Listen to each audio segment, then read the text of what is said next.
You're looking for a side hustle, but you're tired of the options. You've heard it all before. Drive for a rideshare, deliver food, freelance your skills until you burn out. It's just trading your time for a little extra cash. It's another job with another boss, even if that boss is an app. You're still stuck in the same loop.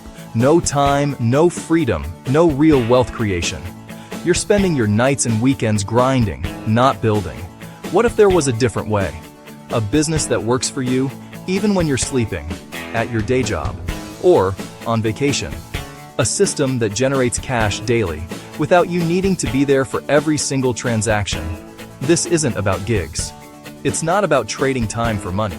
It's about building a portfolio of automated assets. The play is simple, it's classic, and it's hiding in plain sight.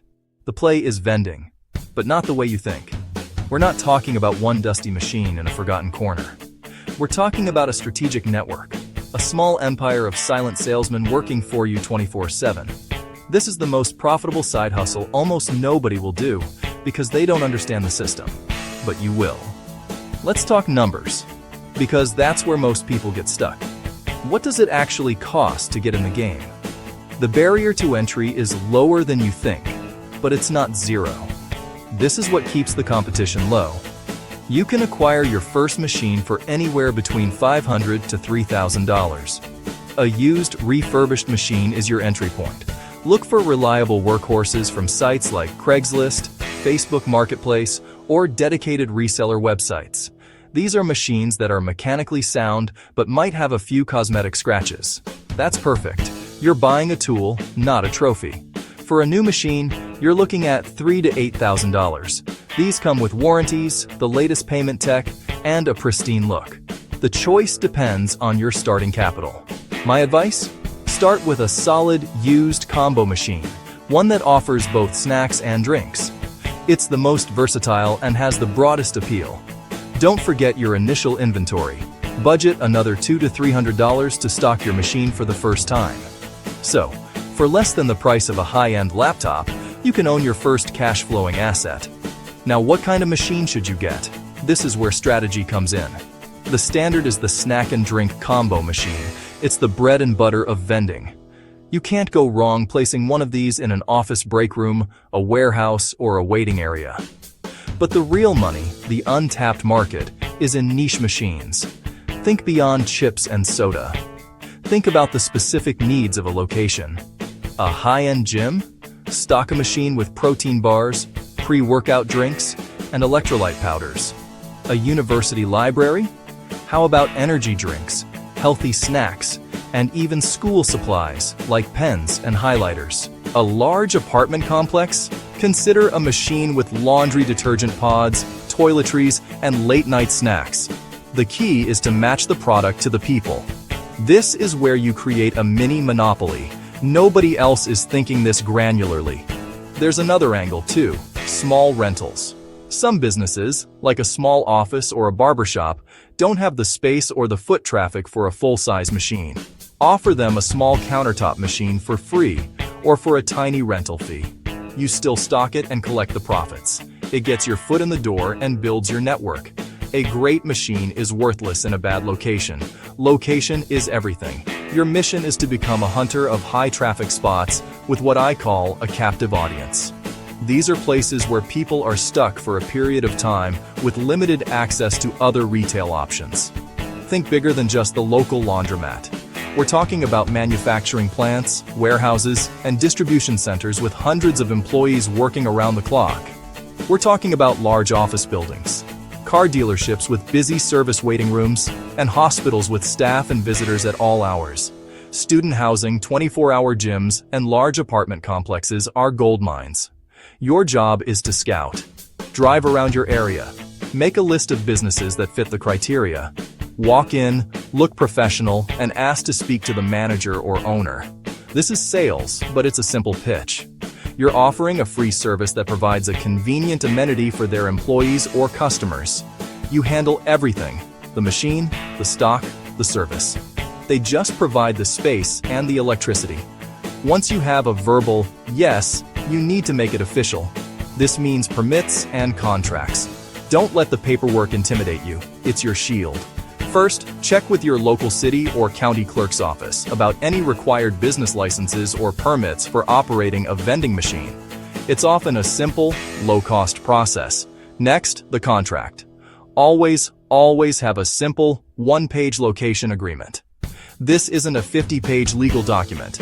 It should clearly state that you are the owner of the machine, you are responsible for its maintenance, and you have the exclusive right to operate it at that location. It should also specify the commission, if any.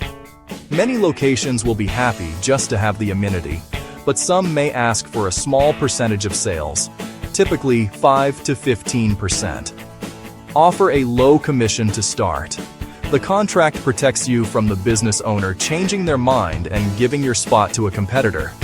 It professionalizes your operation and builds trust. This is the work part of the side hustle, but we're going to make it ruthlessly efficient. Stocking and maintenance. Your goal is to visit each machine as infrequently as possible. Initially, you might need to check it weekly to see which items are selling and which are not. Pay attention to the data. What sells out first? Double up on that. What's been sitting there for a month? Replace it with something new. Use a simple spreadsheet or an app to track your sales per item. This data is your guide to maximizing profit. Maintenance is light. When you service the machine, wipe it down. Clean the glass. Check the coin mechanism and the bill validator for any jams. A clean, well-functioning machine encourages trust and more sales. A dirty, broken one is a liability. This entire process, per machine, should take you no more than 15 to 20 minutes. The key is being organized. As you grow from 1 machine to 5, then to 10, your biggest enemy is wasted time. Driving all over town in a chaotic pattern will kill your profits and your motivation. This is why you need optimized routes from day one. Group your locations geographically. Dedicate 1 day a week, or even 1 day every 2 weeks, to servicing. For example, Tuesday is for all your locations on the north side of town. Thursday is for the south side. Use a simple tool like Google Maps to plan the most efficient route between your stops. The goal is a clean loop. Start from your home or storage unit. Hit all your machines in a logical sequence and end back where you started. This minimizes your drive time and fuel costs.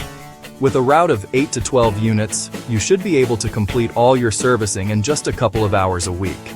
That's the power of optimization. You're not just a vending operator, you're a logistics manager. Now let's talk about the best part, the money. Vending is a cash flow business. Every time you service a machine, you are collecting cash. Immediate cash flow. This is psychologically powerful. You're not waiting for a paycheck. You're seeing the results of your asset in real time. A decent machine in a good location can generate anywhere from $300 to $600 a month in revenue. Some high-traffic locations can do much more. Your margins are your profit. You buy a can of soda for 50 cents from a wholesale club like Costco or Sam's Club. You sell it for $1.50. That's a 200% markup. You buy a bag of chips for 60 cents.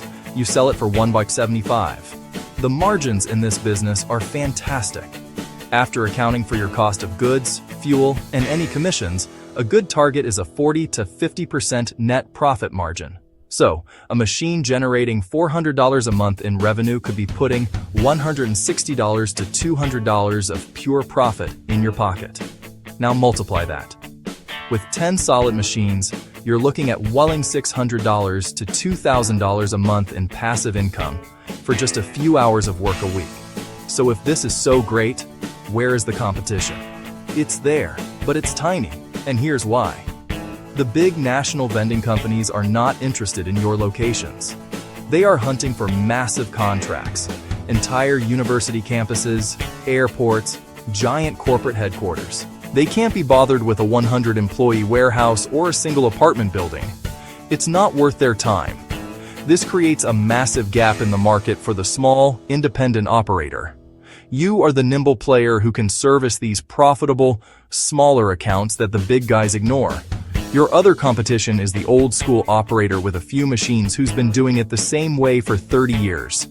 They don't use route optimization, they don't accept cashless payments, and their machines are old and unreliable. You can easily beat them by being more professional, more reliable, and by offering modern machines with credit card readers. The barrier to entry, that initial investment of a few $1,000s, is just high enough to keep out the masses who are looking for a free or zero-effort side hustle. This is your moat. The path to scaling is simple and repeatable. Start small. Focus on getting your first machine, finding a great location, and mastering your process. Learn how to stock it efficiently, track your sales, and manage your cash flow. Once that first machine is consistently profitable, you do one thing. You take the profits from that machine and you buy a second one. You repeat the process. Find a location, sign the agreement, add it to your route. Now you have 2 machines working for you. The profits from those 2 buy your third machine. This is how you build your empire. You're using the profits from your assets to acquire more assets. Your goal should be to build a route of 8 to 12 units. At that point, you have a significant stable stream of income that requires minimal time to manage. It's a self-funding growth model. You start small, and you let the business run itself and fund its own expansion. So, here's your quick start checklist. This is the entire game plan on one page. 1. Secure your starting capital. Aim for $1,500 to $3,000. 2. Hunt for a used combo machine online. Look for reliable brands. 3. While you're looking for a machine, start scouting locations. Make a list of at least 20 potential spots in your area. 4. Start pitching. Walk into those locations and talk to the decision makers. Get a verbal agreement. 5. Formalize it. Get your business license and sign a simple location agreement. 6. Buy your initial inventory from a wholesale club. Focus on the top-selling brands. 7. Place and stock your machine. Install a credit card reader if it doesn't have one. 8. Service it weekly at first. Track your sales data and optimize your product mix. 9. Once it's profitable, use the cash flow to buy your next machine. 10. Repeat. That's it. That's the entire playbook. Stop trading your life away for dollars. Start building a system that pays you. Start small. Let it run.